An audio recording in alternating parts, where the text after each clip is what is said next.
Chart study में पहला chart है हमारा जीएमआर एयरपोर्ट का। जीएमआर एयरपोर्ट में यहाँ पर देखिए हम आते हैं मंथली के टाइम फ्रेम पर। मंथली का टाइम फ्रेम जो है वो सबसे स्ट्रॉन्ग माना जाता है और मंथली के टाइम फ्रेम पर ये देखिए यहाँ पर ये वाली जो रेंज है लगभग 102-103 रुपए के आसपास। यहाँ पर इसने एक बहुत बढ़िया ब्रेकआउट दिया है यहाँ पर मंथली के चार्ट पर। तो यहाँ पे और वीकली पर भी यही मिलेगा आपको। देखिए ये वीकली पर आ गया आपका और डेली पर भी ये, यानी एक स्ट्रॉन्ग ब्रेकआउट यहाँ पर हमें देखने को मिला है। तो इस तरह के ब्रेकआउट्स के बाद में अगर ये मूविंग एवरेज यहाँ पर आप मान के चलिए 85 रुपए के आसपास है, तो यहाँ पे मंथली के चार्ट पर अगर कोई ब्रेकआउट होता है तो इस तरह के ब्रेकआउट्स में आपको ये मान के चलिए आपको यहाँ पर लगभग 350 तक के टारगेट इस तरह के चार्ट्स पर देखने को मिल सकते हैं। ये किसी प्रकार की राय नहीं है, लेकिन चार्ट की स्टडी में इस तरह के चार्ट्स में ऐसा ही होता है। अगला जो चार्ट है वो हम देख लेते हैं। एक डिमांड आई है वेदांता। ये चार्ट आ गया हमारा वेदांता का। वेदांता के चार्ट में भी एक अच्छा खासा ब्रेकआउट यहाँ पर हमें देखने को मिला है। ये देखिए पहले भी हमने इसकी स्टडी की थी और इस लाइन से ऊपर मैंने बोला था कि यहाँ पर जो है ये एक बहुत अच्छी यहाँ पर रेजिस्टेंस था, लेकिन इसको काट के जब ये ऊपर गया था तो आप ये मान के चलिए कि ये अब इसका पूरा सपोर्ट बन गया है। इसको डिसाइसिवली लगभग 2-3 दिन तक अगर ये लगातार काट के इसके नीचे रहता है तब हम यहाँ से एग्जिट के बारे में इस तरह के चार्ट्स में सोचते हैं। लेकिन जब तक ये इस लाइन से ऊपर, यानी ये लगभग 500 रुपए के आसपास से ऊपर जब तक है, जब तक ये काफ़ी स्ट्रॉन्ग चार्ट है और 528 के बाद ये मान के चलिए कि इसके अंदर एक अच्छी खासी रैली आपको देखने को मिल सकती है इस तरह के चार्ट्स में। और ये देखिए यहाँ पर कितना सुंदर यहाँ पे सारी मूविंग एवरेजेस मिल चुकी हैं। तो जब सारी मूविंग एवरेजेस इस तरह से मिल जाती हैं तो उसके बाद में ब्रेकआउट के चांसेस ज़्यादा होते हैं इस तरह के चार्ट्स में। मंथली के चार्ट में देखें तो ये स्टॉक एक लंबी कंसोलिडेशन के बाद, ये लगभग 2010 के बाद उन लेवल्स पे कभी नहीं पहुंच पाया है और सारी मूविंग एवरेजेस काफ़ी बार लगभग इसकी मिल चुकी हैं। तो यहाँ पर इस स्टॉक को भी हम कंसीडर कर सकते हैं स्टडी के लिए। इसके अलावा एक और क्वेरी कैंपस एक्टिव ईयर के बारे में आई है। कैंपस एक्टिव ईयर का जो चार्ट है उसके अंदर बहुत ज़्यादा डाटा एक्चुअली अवेलेबल नहीं है फ़िलहाल, लेकिन ये देखिए बहुत ही सुंदर यहाँ पर मूविंग एवरेजेस की एक रस्सी बन रही है, ये देखिए। और यहाँ से हालांकि ये डेली का चार्ट है तो डेली के चार्ट में यहाँ से अगर ये जिस दिन भी फटेगा तो उस दिन आपको ये मान लीजिए कि 10 से 15% के रिजल्ट, यानी 300 से ऊपर के रिजल्ट तो ये कभी भी आपको दे सकता है। अब यहाँ पर आप एंट्री लेते हैं तो, लेकिन यहाँ पर इसका जो स्टॉप लॉस है वो यही सारी मूविंग एवरेजेस जो बन रही हैं, तो सबसे नीचे वाली मोटा मोटी पकड़ के चलिए तो ये अपने यहाँ पर एक ये मानिए कि ये एक अपने सपोर्ट लेवल के ऊपर ही काम कर रहा है। फिर भी अगर आप इसके अंदर बने रहना चाहते हैं तो लगभग 257 के आसपास तक इसके अंदर बना रहा जा सकता है। ऊपर के टारगेट्स तो इसमें ये मान के चलिए कि लगभग 300 के आसपास के तो सहज ही आपको मिल जाएंगे किसी भी मार्केट ने अगर बढ़िया सपोर्ट कर दिया तो इसको। लेकिन लॉन्ग टर्म के प्रोस्पेक्ट से देखें तो यहाँ पर इसने लगभग 2022 के अंदर अपना टॉप बनाया था लगभग 632 रुपए के आसपास का। तो 632 रुपए का टॉप बना करके ये स्टॉक नीचे गिरना शुरू हुआ था।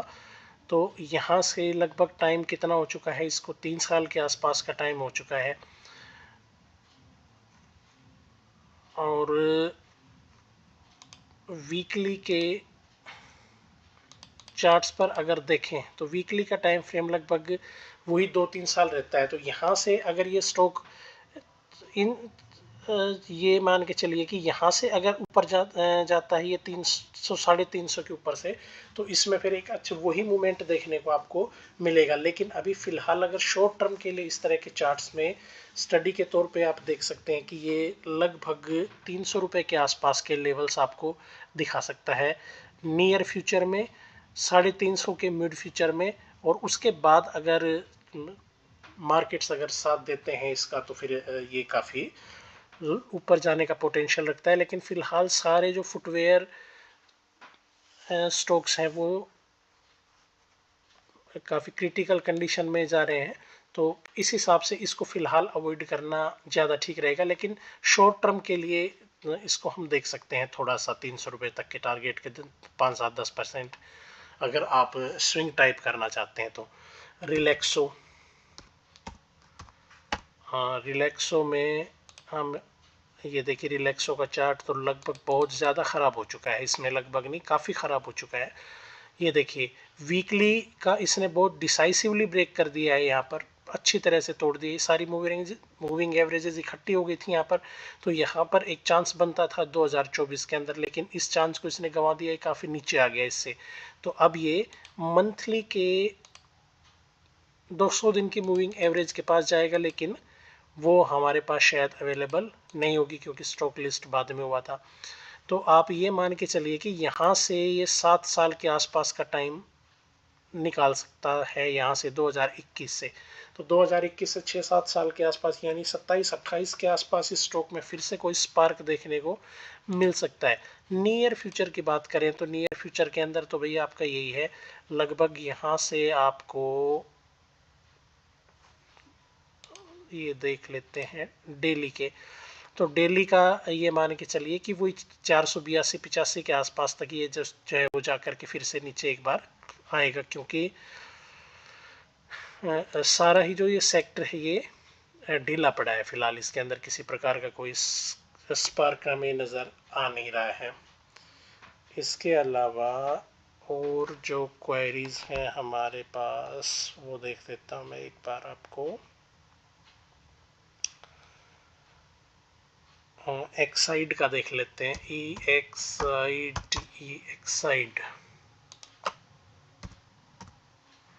एक्साइड इंडस्ट्रीज का ये यहाँ पे देख लेते हैं। एक्साइड इंडस्ट्रीज में भी डेली के चार्ट में तो एक ऊपर की तरफ चाल बनने के संकेत हमें यहाँ पर मिल रहे हैं, क्योंकि इसने काफ़ी लगभग साल भर से ज़्यादा का समय यहाँ पर निकाल चुका है ये, और सारी मूविंग एवरेजेस इकट्ठी हो गई हैं। तो इकट्ठी होगी तो अब इकट्ठी होने के बाद में क्या होता है कि सारी मूविंग एवरेजेस अगर इकट्ठी हो गई तो फिर ये या तो नीचे की तरफ या फिर ऊपर की तरफ कोई चाल पकड़ सकता है। तो इससे पहले हमने रिलैक्सो में देखा था कि वो सारी इकट्ठी हो गई थी, उसके बाद उसने नीचे की चाल पकड़ ली। अब अगर हो सकता है कि ये ऊपर की तरफ यहाँ पर जाए, तो यहाँ से ऊपर जाने के चांसेस इसके आप ये मान के चलिए कि लगभग 330 के आसपास का एक स्ट्रिक्ट स्टॉप लॉस हमें रखना होगा। और फिलहाल इसने एक अच्छी रिकवरी दिखाई है पिछले 3 सेशन में, लेकिन ये चार्ट इसका बहुत ज़्यादा दमदार अब बचा नहीं है। वीकली में अगर हम देखें तो वीकली में भी भैया हो सकता है कि ये 333 के आसपास, इसको अवॉइड करना ज़्यादा ठीक रहेगा, क्योंकि मूविंग एवरेज 200 दिन की काफ़ी नज़दीक आ गई है इसके।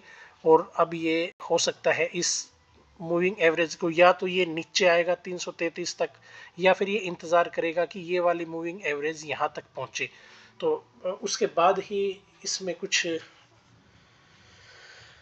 नया मामला बनेगा। उससे पहले तो मुझे लग नहीं रहा है। फिलहाल इस तरह के चार्ट्स को भी आप थोड़ा सा अवॉइड करें, then it would be better. Coal India का देख लेते हैं।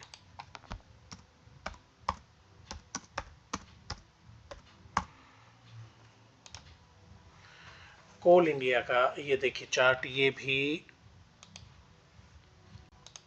डेली में वही कर रहा है, 200 दिन की मूविंग एवरेज के नीचे घूम रहा है, लेकिन ये नीचे तोड़ के जा नहीं रहा है। तो इसीलिए हम ये मानेंगे कि इस मूविंग एवरेज के आसपास इसने टॉप बनाया था अगस्त 2024 में, तो लगभग इसका टाइम तो इसमें पूरा हो चुका। लेकिन देखते हैं कि ये 200 दिन की मूविंग एवरेजेस को ब्रेक करके, और ये वाले जो इसके लेवल्स हैं लगभग 390 के आसपास के लेवल्स हैं, इनको कब ये ब्रेक करता है, उसके बाद इसमें कोई बड़ी चाल देखने की संभावना बन सकती है। वीकली में देख लेते हैं। वीकली में भी इसका कोई फिलहाल ब्रेकआउट के चांसेस है नहीं भाई। 509 रुपए के आसपास जो है ये यहाँ पे आप देखिएगा, ये 509 इसके अंदर भी अभी फिलहाल आपको अवॉइड करना ज़्यादा ठीक रहेगा। देखिए जैसा कि मैं आपको बता रहा, सारी मूविंग एवरेजेस यहाँ पे इकट्ठी हुई। यहाँ पे एक चांस बनता था कि ऊपर की तरफ ब्रेकआउट करे यहाँ पर, लेकिन ये नीचे की तरफ ही आ गया। तो इसमें भी फिलहाल किसी प्रकार का कोई स्कोप नहीं बन पाएगा। और इसके बाद आप देखते हैं,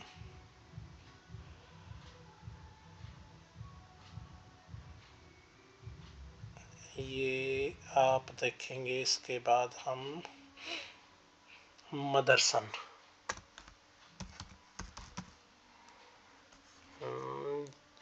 ये आ गया हमारा मदरसन का 116 रुपए के आसपास है। कुछ ही दिन पहले ये आपका डेली का चार्ट हम लगाएंगे तो डेली के चार्ट में 140 रुपए के आसपास का इसने टॉप लगाया था। 1 साल हो चुकी है, सारी मूविंग एवरेजेस भी इकट्ठी हो चुकी हैं।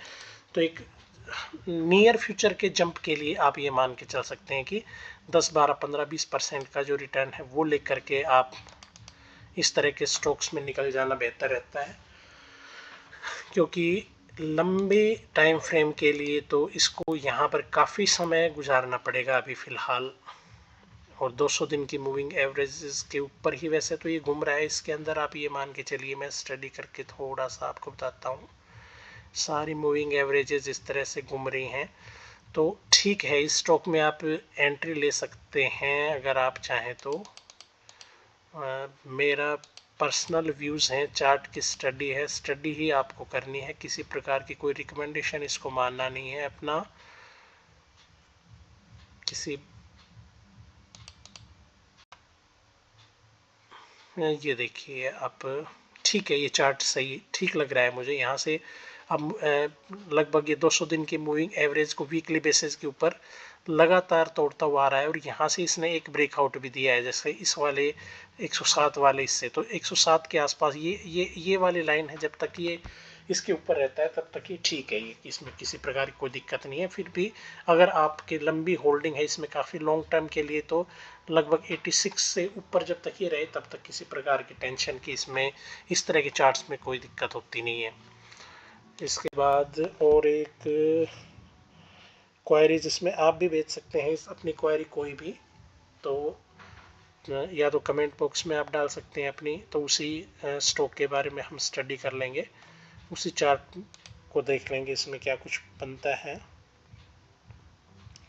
स्टैनले, इसमें भी काफ़ी पंप एंड शो के साथ ये लिस्ट हुआ था, लेकिन लंबे समय से खून चूस रहा है ये भी अपने इन्वेस्टर्स का। और इसका तो चार्ट बहुत ज़्यादा बुरा है। इसके अंदर ये देखिए, अपना सारी मूविंग एवरेजेस को तोड़ ताड़ के सब अब नीचे की तरफ ये लगातार जा रहा है। एक इसका थोड़ा सा यहाँ पे बनता था 257 के आसपास का, ये वाला भी इसने तोड़ दिया है। तो अब ये कहाँ तक चला जाए जिसके बारे में कुछ नहीं कहा जा सकता, बच के रहो आप इससे। तो BEL के बारे में और देख लेते हैं, लास्ट स्टॉक आज का हमारा BEL के। ये देखिए सारे मूविंग एवरेजेस इकट्ठे हो गए थे, मैंने बताया था आपको। इसके बाद में इसने ऊपर की चाल पकड़ ली, यहाँ से साहब 273 से 200 432 तक ये चला गया। अब यहाँ पर ये वाला जो रेसिस्टेंस है 434 के आसपास का, जब तक ये नहीं टूटेगा तब तक इसका मामला कोई बहुत ज़्यादा बढ़ पड़ेगा नहीं। और हो सकता है कि ये नीचे की चाल पकड़ ले तो ये इस मूविंग एवरेज को फिर से एक बार टच करने के लिए आ सकता है। यहाँ देखिए इसने कोशिश की लेकिन फिर ऊपर हो गया। वीकली का अगर हम देखें तो वीकली तक तो आने की इसकी नहीं है, बाकी ठीक है कुल मिलाकर के। फिलहाल यहाँ तक रखिए, नई चाल 431 के बाद ही इसके अंदर किसी प्रकार की कोई शुरू होगी। लेकिन उसमें भी आप ये मान के चलिए कि इसमें समय काफ़ी लगेगा, क्योंकि आप 2025 में ही इसने टॉप लगाया है। तो इसके अंदर कम से कम 7-8 महीने लगते हैं इस तरह के चार्ट में दोबारा से डेली के चार्ट पे भी अपनी चाल पकड़ने के लिए। तो ये या तो फिर वही बात है कि ये वाली जो मूविंग एवरेज है रेड वाली, ये ऊपर जाएगी 200 दिन वाली, या फिर ये नीचे आएगा यहाँ पर। तो ये जब तक इसके पास पहुंचता है उसके बाद में इसके ऊपर आप अपना थोड़ा सा कंसिडरेशन शुरू करेंगे। तो मेरे ख्याल से आज काफ़ी रहेंगे इतने स्टॉक्स। इसके अलावा अगर कोई और स्टॉक आपके दिमाग में है जिसके चार्ट पे हम स्टडी करना चाहते हैं, किसी प्रकार के आप कोई राय देना चाहते हैं, तो यू आर मोस्ट वेलकम। आप डाल सकते हैं कोई भी कमेंट में, आप अपना कोई भी स्टॉक बता सकते हैं, उसके बारे में हम लोग सीखेंगे, उसका चार्ट देखकर उसकी स्टडी करेंगे। तो thanks, have a nice day.